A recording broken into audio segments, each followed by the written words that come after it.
Hello, this is Lisa Steinberg from Starry Constellation Magazine. I'm joined by Arash DeMaxi from the Irrational. Thank Hey you so Lisa, much. how you doing? Very good. It's such a pleasure to have the chance to speak with you. Season one of the Irrational was to kind of use a pun as a mind blower. Oh yeah, yeah, that is true. That is you can't argue against that. And so season one was a mind blower. How would you describe season two? Yeah, I think the show is starting to find its stride. I think that, I would like to think we've gone up a couple notches since season one. And I think something that's really cool about season two is that each episode is kind of becoming its own thing and it's becoming more unique and a little bit more standalone, if you will. And it's been so fun to like explore such different themes with every episode. It keeps things really exciting and fresh. And I'm really excited for viewers to continue seeing all the different things we get up to. Yeah, I love that each episode kind of has its own little bubble to it or its own like vibe to it. Exactly, yeah. And it's great when you can build upon things, but it's also great to kind of have like 45 minutes or whatever of just sharing this moment or like figuring out the puzzle pieces along with everyone else and then Mhm. going, oh, we get a fresh one. Then, like we can start over, like Yeah, keep no going. redundancy. Yeah. Especially for a show that's kind of like, again, built around the mind, built around like things that you see and don't maybe, like your Mhm. mind catches and maybe you don't specific to eye. Yes, exactly. Yeah.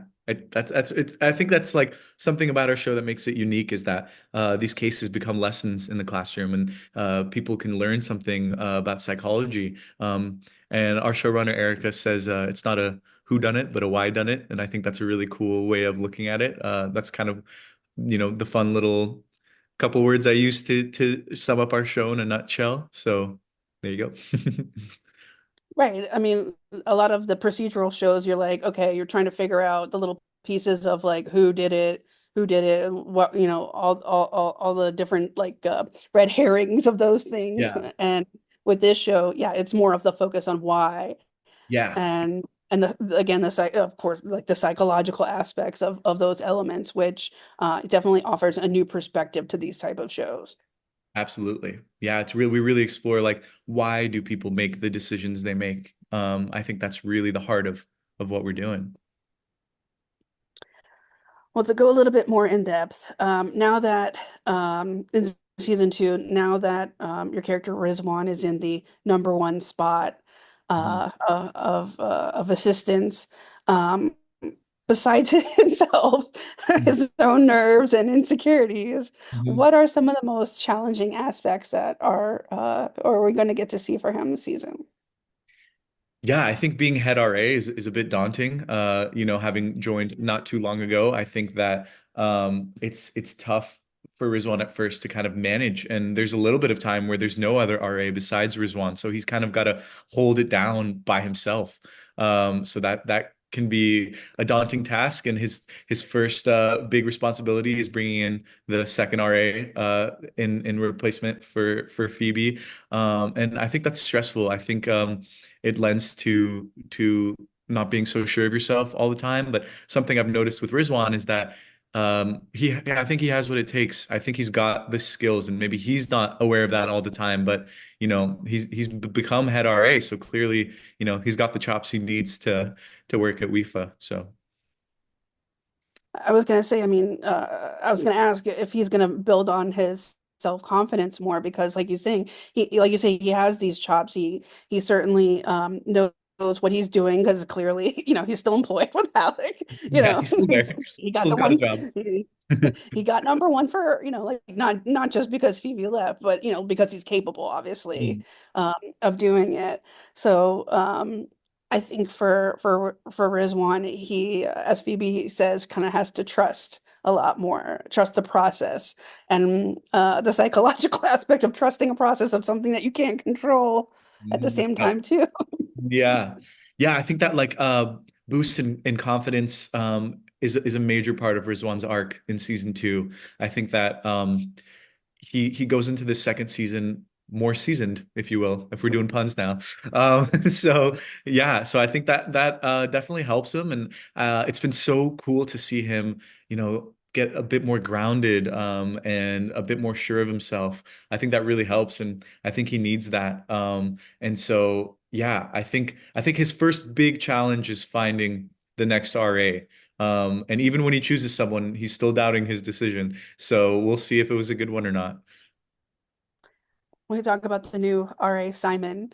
Mhm. Um, and I wanted to ask a little bit about we saw well, we will see in this coming episode a little bit of the dynamic that is starting to build between the two. What can you talk further about, like the vibe that we're gonna get? Because they obviously it's a new person, a new set of perspective, someone else who may have a different skill set that's different than Rizwan's. Yeah. And of course, the different type of personality between Phoebe, how he's used to being with Phoebe. Exactly. Yeah, I think Simon and Phoebe are vastly different characters. I don't think he fills the same space that Phoebe was filling before. And he brings a new thing to the table, which is his expertise in psychobiology. And so that changes the dynamic a lot. And right now there's two guys at WIFA, and so there might be a little bit of like a homie bromance thing in the works there. So that's been fun to play. And yeah, it's a different vibe. It's a different vibe than when the two RAs were just Rizwan and Phoebe. And it's an exciting you know new update to WIFA and the show. And yeah, there's more to come. Well, even though Phoebe does have a new job, she's kind of sort of still in the mix, like when you're not, speaking of being sure of yourself, like when you're not so sure, you don't have as much responsibility as she's carried, or the weight of it. She's kind of lingering around still. Yeah, she's She not hasn't going gone anywhere. too Yeah. far. Yeah, Will I can that see that. Oh, sorry, go ahead. I was gonna say, like, will that have any kind of uh I guess like anything that might cause a problem, or something between the new developing bromance, the new developing double Yeah. bros. Yeah, I mean, what if she wants her old job back? What would happen in that situation? And yeah, she's definitely not going anywhere. I can tease that there's plenty more Phoebe to be seen. And when Phoebe first leaves and we don't have Simon yet, Rizwan's stuck there alone. Helming Wifa and the RA's squad by himself, and that's really hard. And you'll see, I mean, you've seen just in that first episode, he's already calling her up asking for help because he's overwhelmed. And they've become such good friends over the course of the first season, and that friendship is definitely still there, if not even stronger. So just because Phoebe's not an RA, that doesn't mean that her relationship to Rizwan has changed. They're still really good friends. Well, I mean, I love the encouragement that she's always there. She's always there to kind of help self-build for him. Yeah, and it goes Um, both ways. I would like to think we support each other. Yeah, especially hopefully we'll see more of that aspect as well now that she's kind of out of office, but in the office. She's got one foot in, one foot something like Exactly. that. Yeah, she's around, but she's not an RA, but she's still kind of helping out. So we'll see what that leads to. My last question just is there anything else about this season that really you hope fans kind of maybe take away from watching, or you want to kind of tease for them to look out for as well? Yeah, I think something that makes this season, I think, even stronger than season one is that each episode is kind of its own theme. And I think that's really exciting. And it was so much fun to do. I love that we kind of go into a new world with every episode, even more than we did in the last season. And so, yeah, the sort of like themed standalone episodes, I think, is really exciting, and it keeps things fresh. And avoids the redundancy that you might find on procedurals. But I don't think our show falls into that trap. I think that every week is something different. And so yeah, we don't approach things the same every week. I think every week is a new case and a world to explore and new lessons to be learned. And yeah, I'm excited for people to see all the things we get into. So yeah.